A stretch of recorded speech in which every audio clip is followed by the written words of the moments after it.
సత్యభామ పరిణయము. శ్రీకృష్ణుడు సరాసరి ప్రసేనజిత్తు వెళ్ళిన అడవికి వెళ్ళి అక్కడ అతని మృతకళేబరాన్ని, దాని చెంతనే ఉన్న సింహపు అడుగుజాడల్ని చూసి వాటిని వెన్నంటి వెళ్ళి జాంబవంతుడి జాడలు తెలుసుకుని అతని గుహలోకి ప్రవేశించాడు. జాంబవంతుడి కూతురు జాంబవతి యొక్క క్రీడాలోక కేళీకందుకంగా కట్టి ఉంది సమంతకమణి. దానిని తీసుకోబోయిన శ్రీకృష్ణుడిని జాంబవంతుడు నిరోధించాడు. ఇద్దరికీ యుద్ధం జరిగింది. జాంబవంతుడు ఓడిపోయాడు.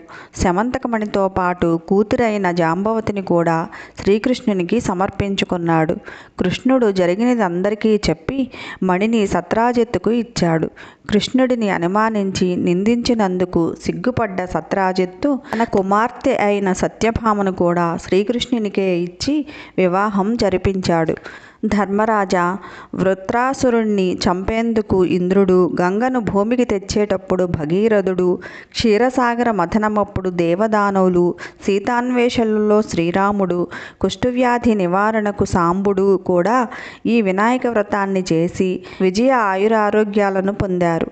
తన వ్రతం చేసిన భక్తులు తలచిన పనులన్నీ తక్షణమే సిద్ధింపచేస్తాడు. కనుకనే ఈయనను సిద్ధి వినాయకుడు అన్నారు. విద్యార్థులకు విద్యని, జయార్థులకు జయాన్ని, ధనార్థులకు ధనాన్ని, పుత్రార్థులకు పుత్రులని ప్రసాదిస్తుంది ఈ వ్రతం. వితంతువులు పూజించినట్లయితే మరే జన్మలోనూ వైధవ్యాన్ని పొందరు.